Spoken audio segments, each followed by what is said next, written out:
লক্ষ জনতার অশ্রুসিক্ত অংশগ্রহণের মধ্য দিয়ে ইনকিলাব মঞ্চের মুখপাত্র শহীদ শরীফ ওসমান হাদির জানাজার নামাজ এবং দাফন সম্পন্ন হয়েছে। দেশবাসীকে কাঁদিয়ে জাতীয় কবির পাশে সমাহিত হলেন শরীফ ওসমান হাদি।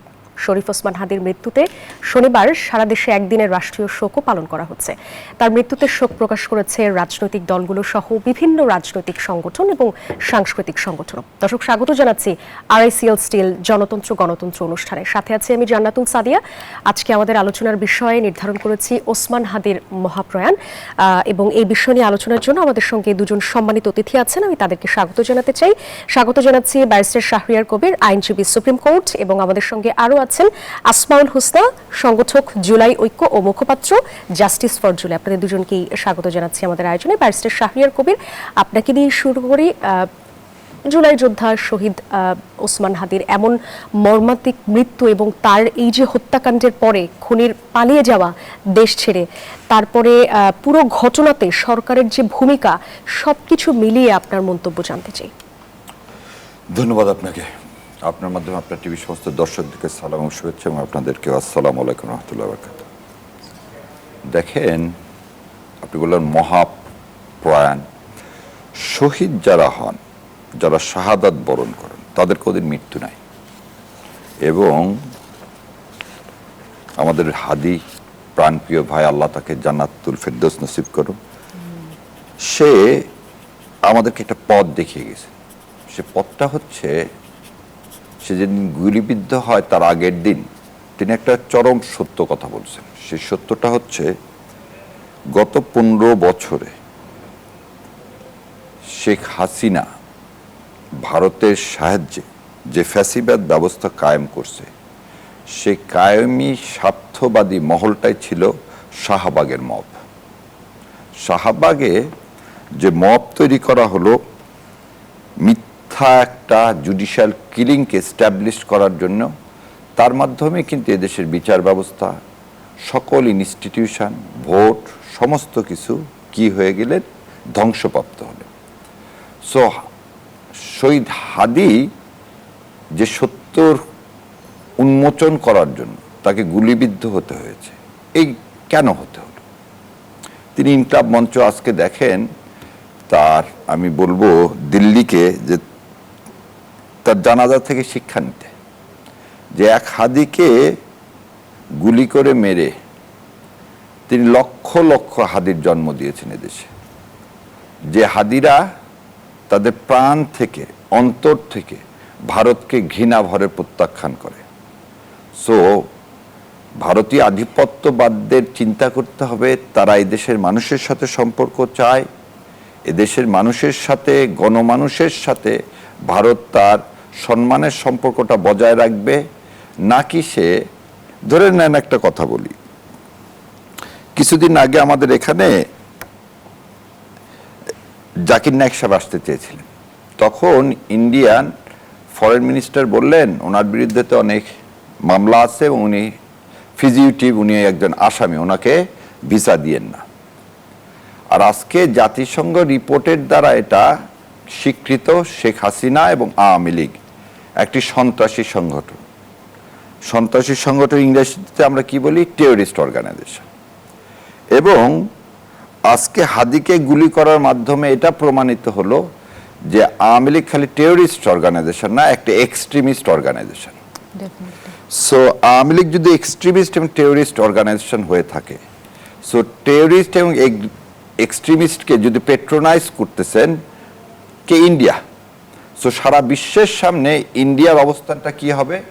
সে আর একটা দেশের সার্বভৌমত্বকে হস্তক্ষেপ, নগ্ন হস্তক্ষেপ করার জন্য সে টেররিস্ট এবং এক্সট্রিমিস্টদেরকে কি করতেছে? সাউথ ব্লক সাপোর্ট করতেছে। So in other way round, India এখানকার স্ট্যাবিলিটিটা নষ্ট করতে চাচ্ছে। আর আপনি আসলেন যে সরকারের ব্যর্থতা। এই সরকার একটা অথব্য সরকার।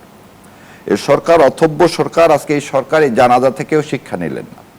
ডক্টর ইউনূস সাহেব আজকে তার এই দীর্ঘ বক্তৃতায় একবারও বললেন না যে 24 ঘন্টার মধ্যে আমি আপনাদেরকে কথা দিচ্ছি, এদেরকে যেখান থেকে হোক, মাটির যেখানে এরা লুকিয়ে থাকুক, আমি তাদেরকে ধরে নিয়ে আসবো।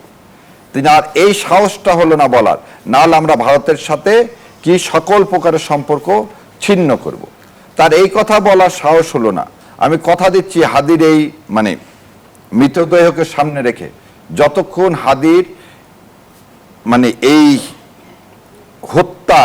হত্যা যজ্ঞের বিচার করতে না পারবো ততক্ষণ পর্যন্ত এই জাতিকে নিয়ে আমরা ভারতীয় আধিপত্যবাদের বিরুদ্ধে যুদ্ধ করে যাব। তো ওনার এই যে অপারগতা, এই অপারগতাটায় তিনি কি ইন্ডিয়াকে ভয় পায়? তার সামনে লক্ষ লক্ষ জনতা কি তার জন্য এনাফ না? সো সে বাহ্যিকভাবে যেভাবেই দেখাও এই সরকারের অথব্যতায় আমাদের হাদিদের প্রাণ চলে যাবে, কিন্তু আমরা একটি ইনশাল্লাহ লক্ষ লক্ষ হাদির জন্ম হব, এদেশে নতুন বাংলাদেশ তৈরি করা। অনেক ধন্যবাদ। আবার আসবো আপনার কাছে, আসমাল হোসেন আপনার কাছে আসবো।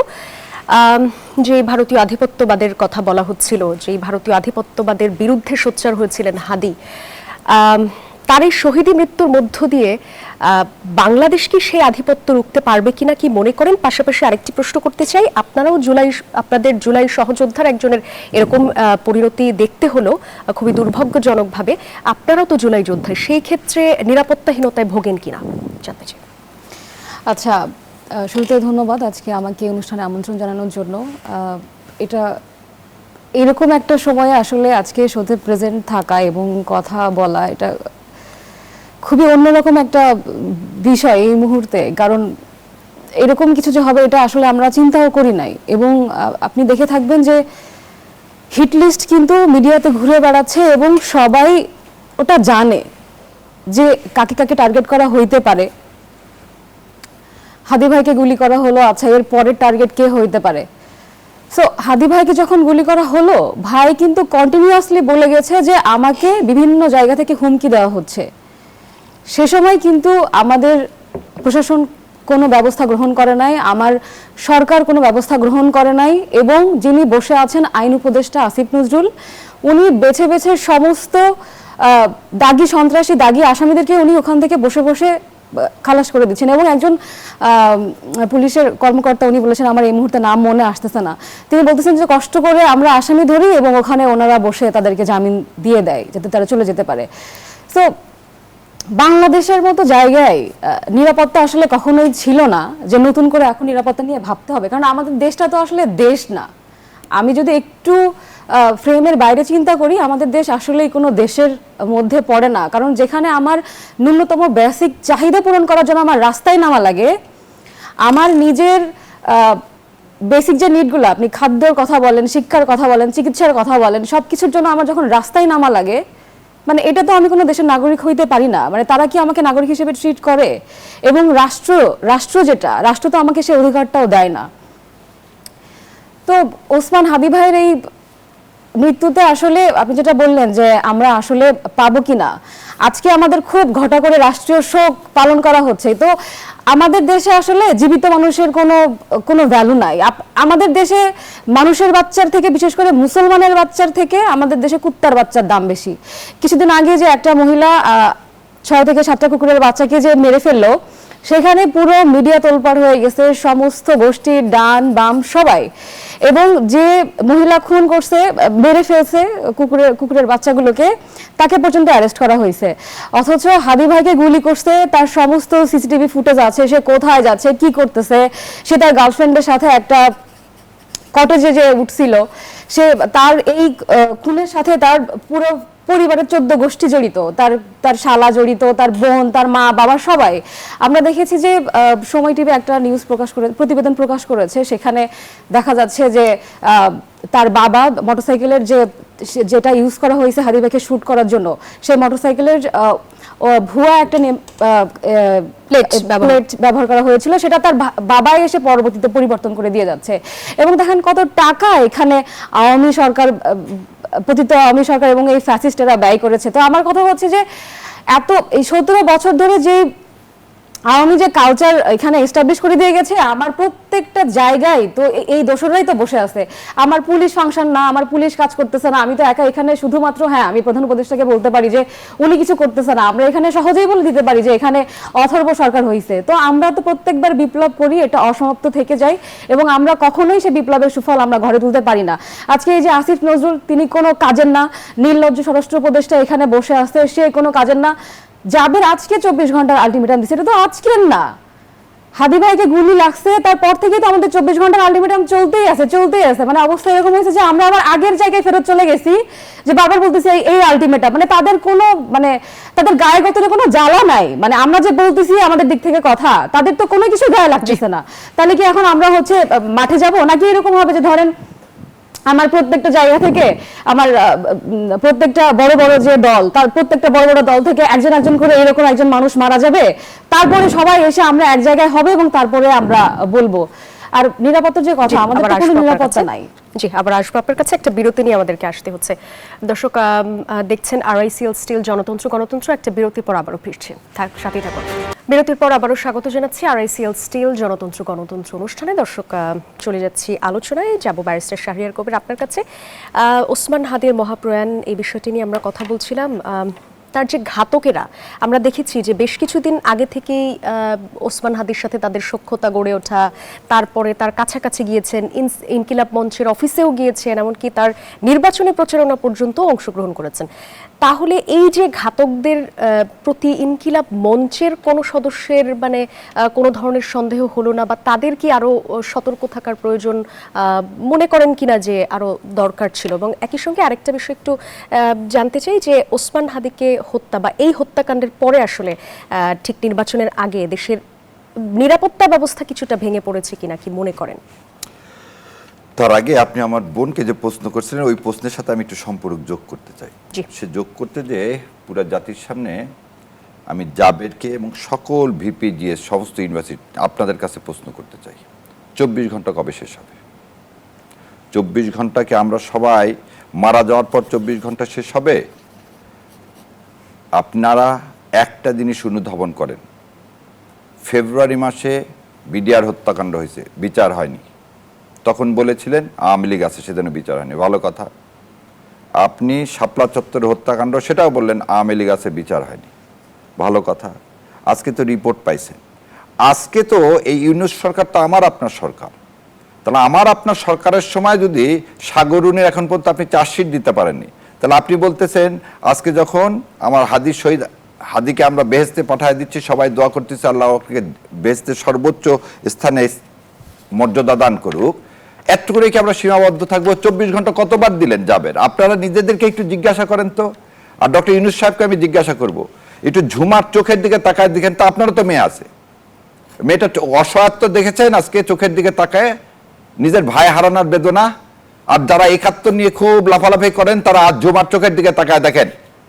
যারা প্রথম আলো আর ডেইলি স্টার নিয়ে খুব লাফালাফি করেন, তারা একবার এই চোখের দিকে তাকায় দেখেন তো। ওই 7 মাসের 8 মাসের বাচ্চাটার চোখের দিকে তাকায় দেখেন তো। একবারও কি নিজের মনের কাছে, অন্তরের কাছে, একবারও বিবেকের কাছে বাঁধে না? আমার বোন যে কথা বললেন শোনেন, স্বরাষ্ট্র উপদেষ্টা আর আইন উপদেষ্টা। আইন উপদেষ্টা কি করেন? আইন উপদেষ্টা এটা তো অ্যাডমিটেড যে সে এই চক্রান্তের মধ্যে সে আছেন। শাওনকে গ্রেপ্তার করা হয় না। শাওন বৃদ্ধাঙ্গুলি দেখা দিচ্ছে এদেশের আইনকে, এদেশের রুল অফ লকে, সে অ্যাবভ এভরিথিং। কেন? ও আসিফ নজরুল সাহেব, আপনি কতদিন এইভাবে চালাবেন? শোনেন, আমরা যেমন বলছিলাম বিচারকের বিচার করবে সেই জনতা ডাকছে, আপনারও বিচারের সময় হয়ে আসছে আসিফ নজরুল সাহেব, এখনো সোজা হন। এদেশের মানুষের সাথে প্রতারণা বাদ দেন। এবার আপনার কথা আসে, শহীদ হাদির উত্তর দিয়ে বলতেছি, শোনেন, মৃত্যুর ফয়সালা আসমানে হয়, জমিনে না। আর ভয়ের কথা বলতেছেন, আমরা ওই ক্ষুদিরামের তিতুমিরের বংশধর, আমরা এইসব রক্তে টক্তে ভয় পাইলে আপনার এই অনুষ্ঠানে আজকে আসতে পারতাম না, এই 11টার সময়। সো এইসব ভয় দেখিয়ে লাভ নেই। এই রক্ত কিন্তু কথা হচ্ছে, রক্ত আর কত দিব, রক্ত আর কত দিব, আর জাবেররাও আর কত 24 ঘন্টা দিবেন? কেন দয়া করে এটাকে একটু 12 ঘন্টায় নামান, 6 ঘন্টায় নামান, ধাক্কা দিয়ে সরকারটাকে ফেলে দেন, দিয়ে নতুন সরকার গঠন করেন। না হলে এই নির্বাচনের কথা বলেন, কিসের নির্বাচন করবেন আপনি? কাকে দিয়ে নির্বাচন করবেন? একটা মানুষের আপনি জীবনে নিরাপত্তা দিতে পারেন না। 50টা হিট লিস্ট সবাই ঘুরে বেড়াচ্ছে, তাদেরকে আপনি নিরাপত্তা দিতে পারেন না। আপনি কিভাবে এতগুলো বুথ সেন্টারের কিভাবে দিবেন? যে ইলেকশন কমিশনার বলে এটা একটা বিচ্ছিন্ন ঘটনা। যখন এই হাদির এই ভারতীয় সাম্রাজ্যবাদের কথা বলতে গেলে দেখেন তো প্রথম আলো কোন দিকে কিভাবে লেখছে, আজকে বের করছে তো প্রথম আলো পুড়ে গেছে। একটা বিল্ডিং পোড়া তার কাছে বড় হাদির জীবনের চেয়ে। তারপর তো আজকে যাবেন, আপনারা দাবি তোলেন না যে এদের নিবন্ধন বাতিল করতে হবে?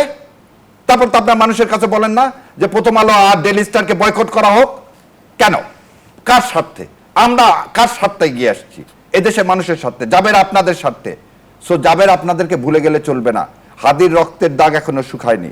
যে পত্রিকাগুলো তাদের একটা কাঠামো, আর শোনেন, কাঠামো ভেঙে কোনোদিন মানুষের মতদর্শকে ভাঙা যায় না। প্রথম আলোর মতদর্শ, ইন্ডিয়ান আধিপত্যবাদের মতদর্শ হচ্ছে ইনক্লাবের কি করছেন, হাদি কি কাজটা করছেন। হাদির অপরাধটা কি জানেন? ইনক্লাব মঞ্চ করার না, হাদি একটা সাংস্কৃতিক আন্দোলন তৈরি করতে চাইছেন।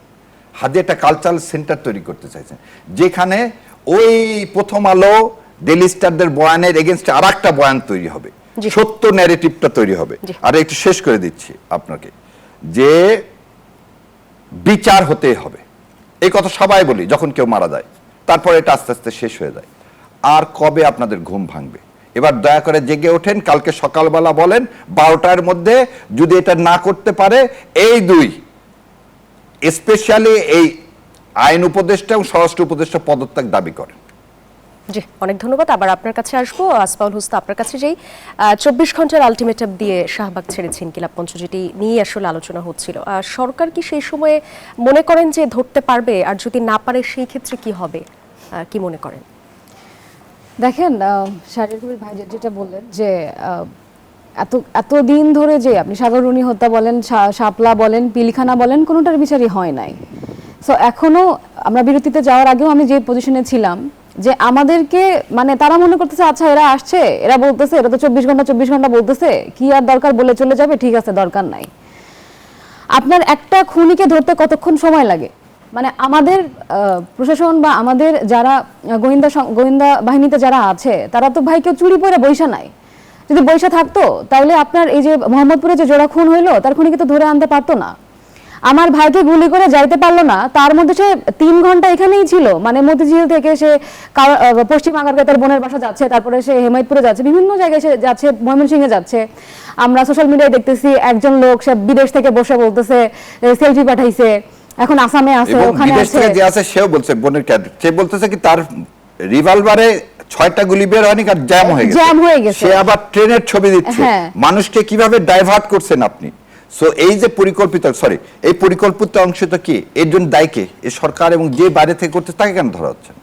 ডেফিনেটলি। তো এই যে আমাদেরকে তো একটা গন্ডাহির মধ্যে ঠেলে দিচ্ছেন আপনারা। আর খুনি কি, মানে যে এক্সিকিউশনার যে শুট করছে, এই দুজনে কি, এর পিছনে আর কেউ নাই যারা জড়িত ছিল, যারা প্ল্যান করছে? এবং আমাদের আপনি পুলিশ প্রশাসনে বলেন বা আমাদের গোয়েন্দা সংস্থানে বলেন, কিন্তু কেউ তো চুরি পড়তে বসে নাই, তো তারাও তো জড়িত এটার সাথে। তো আপনি তাদেরকে ধরতেছেন না কেন? এই যে এতটা মানুষ আপনি সব দেখতেছেন, সব পাচ্ছেন, শুধুমাত্র আসামি ধরতে পারতেছেন না। মানে খুব একটা হাস্যকর জিনিস না এটা? 62 কোটি টাকার চেক পাওয়া গেল। এই চেকগুলো কার নামে দেওয়া হলো, কোন অ্যাকাউন্ট থেকে দেওয়া হলো, সেটা তো আপনি বাইরে পড়লেন না। তার মানে 100 কোটি টাকা ইনভেস্ট করা হচ্ছে, যারা ভারতের বিরুদ্ধে বলবে, আধিপত্যবাদের বিরুদ্ধে বলবে, তাদেরকে আপনি নিঃশেষ করে দেন। আচ্ছা, সব নিঃশেষ করে দেন। এই জন্য আমি বলছিলাম, আপনি 71 সালে বুদ্ধিজীবী হত্যা তো এই ভারত আর আওয়ামী লীগ মিলে করছে, একই কাজ এখনো করবে। আপনারা যারা ভাবতেছেন আপনারা কি এই জাবেররা, আপনারা যদি ভাবেন যে না আমাদের কাছে আসবে না, এই শব্দ থেকে বের হয়ে আসেন। নেক্সট টার্গেটই আপনারা।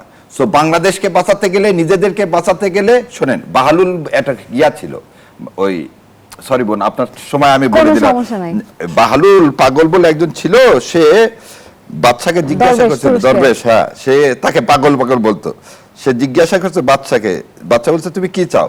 বাহালুল বলছে ঠিক আছে, আমাকে এক কাজ করো, মৃত্যু থেকে আমাকে রক্ষা করো। বলছে এটা তো আমার ক্ষমতা নেই।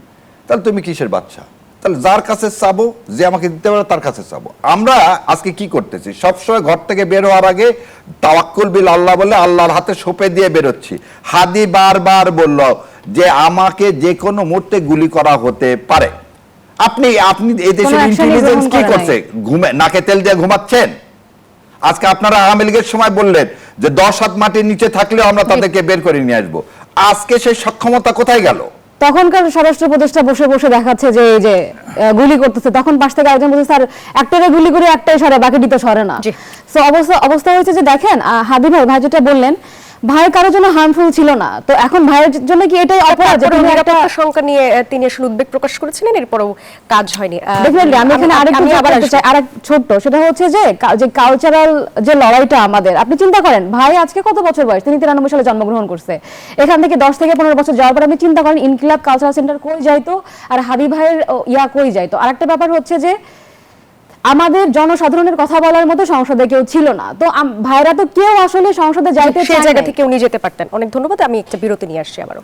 দর্শক, আরআইসিএল স্টিল জনতন্ত্র গণতন্ত্র দেখছেন, একটা বিরতি নিয়ে আবারও ফিরছি। বিরতির পর আরও একবার স্বাগত আরআইসিএল স্টিল জনতন্ত্র গণতন্ত্র অনুষ্ঠানে। যাব আমাদের অতিথি ব্যারিস্টার শাহরিয়ার কবির আপনার কাছে। বিষয়টা কি তাহলে এরকম হয়ে গেল কিনা যে ভারতীয় আধিপত্যবাদের বিরুদ্ধে সোচ্চার হলেই তাহলে পরিণতি খুব একটা ভালো হয় না? এবং আর একই সঙ্গে জিজ্ঞেস করতে চাই যে সরকারের আসলে এখন কি করা উচিত? দেখেন, ভারতীয় আধিপত্যবাদের বিরুদ্ধে যারা যারা বলছে তার উৎকৃষ্ট উদাহরণ হচ্ছে শহীদ রাষ্ট্রপতি জিয়াউর রহমান। উনি ভারতের সাথে আপোষ করেননি, তালপট্টি দ্বীপ দেননি। তার পরিণাম শেখ হাসিনাকে এখানে ঢুকালো, 13 দিনের মাথায় তাকে শাহাদাত বরণ করতে হলো। এবং আজকেও একই দিন। সেই জন্য আমি বারবার বলতেছি, সবাইকে বলতেছি, দয়া করে আর কতবার আপনাদেরকে হুইসেল ব্লো করতে হবে? আল্লাহ ছাড়া আর কারোর কাছে মাথা নয় না। এবং এই যে হাদি বলে গেল বলবীর বল উন্নত মম শির, এই শির এই কথাটাকে মানে এই আইডিওলজিটাকে আপনি যদি ধারণ করেন, জাবেররা ধারণ করে, আমার সাদিক কায়েমরা ধারণ করে বলে আমার বিশ্বাস না, আমি এটা বিশ্বাস করি, তাহলে দয়া করে আর 24 ঘন্টা না, এই সরকারকে দিয়ে আপনি আর যাই হোক সামনের ইলেকশন ফ্রি ফেয়ার কিভাবে করবেন এই সিদ্ধান্তটা আপনাদেরকে নিতে হবে। এবং এই সরকারকে আমাদেরকে গাইড করতে হবে। সরকারের যে এখন এক্সিস্টিং যে উপদেষ্টারা আছে এদেরকে দিয়ে আর ভয় হবে না। অতএব ইউনূস সরকারকে সর্বাত্মক সাহায্য করে এই যে উপদেষ্টারা অক্ষম তাদেরকে সরিয়ে দিয়ে, দরকার হলে ভাই আপনারা সেই উপদেষ্টার পদ গ্রহণ করেন, তবুও এদেশের মানুষের জান মালের নিরাপত্তা বিধান করেন। আর ইলেকশনের নির্বাচনের যে ট্রেন শুরু হয়েছে জার্নি, এই ট্রেন যদি বাধাগ্রস্ত হয়, এবং এই বাধাগ্রস্ত করতে ইন্ডিয়া সর্বরকমের চেষ্টা করবে। ইন্ডিয়ান আধিপত্যবাদ জুলাই সনদ বাস্তবায়ন হলে ইন্ডিয়ার আধিপত্যবাদের বিনাশ হবে। সেই কারণে আপনার ইলেকশন করতে দিবে না।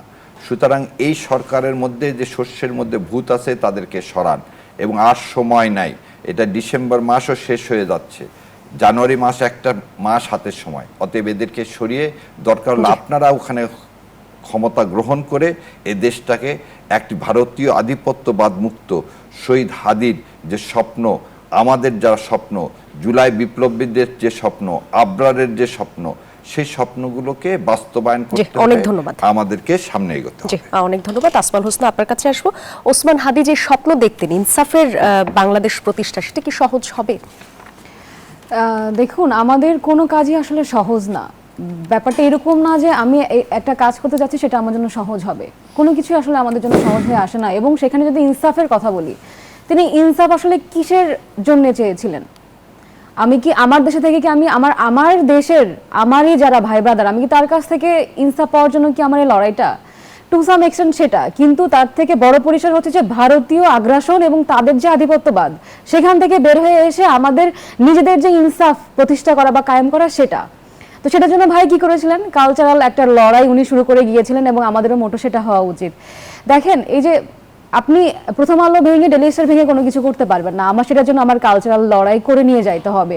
এবং একই জিনিসটাও আমাদের রাসূল সাল্লাল্লাহু আলাইহি ওয়াসাল্লাম উনি করে গেছেন, যে কবিতা দিয়ে করতো, অ্যাটাক করতো, রাসূল তাদেরকে কবিতা দিয়েই বদলা নিত। তো আমার বদলাটা ওভাবেই হইতে হবে। আমাকে ইনসাফ প্রতিটা জায়গায় প্রতিষ্ঠা করতে হবে। এমন না যে আমার ভাই মারা গেছে, আমার পুলিশ বিচার করতেছে, আমি ন্যায্য দাবি পেয়ে গেলাম, আমার ইনসাফ হয়ে গেল। না, আমাকে প্রত্যেকটা পর্যায়ে পর্যায়ে আমার ইনসাফ কায়েম করতে হবে। এই দেখেন, মহিলা নেত্রী যারা আছে বা আমরা যারা আছি, অ্যাক্টিভিজমে যারা আছি, আমরা সামনের সারিতে, বা যাদের আমাদের কথা টকশোতে আসে বা ইউটিউবে আসে বা বিভিন্ন চ্যানেলে আসে, সব থেকে বেশি বুলির শিকার হচ্ছে জুমা এবং আমাদের এখনকার ঢাকা ইউনিভার্সিটির ম্যাম শেরিন মোনামি ম্যাম, সব থেকে বেশি এরা শিকার হয়। তো তাদের জন্য আমরা কিছু করতে পারতেছি? ধরেন, যে মিডিয়ার যে কমেন্ট সেকশনে যে তাদেরকে হ্যারাস করা হয়, বুলি করা হয়, কোনো মিডিয়া তো সেই অ্যাকশনটা নিচ্ছে না।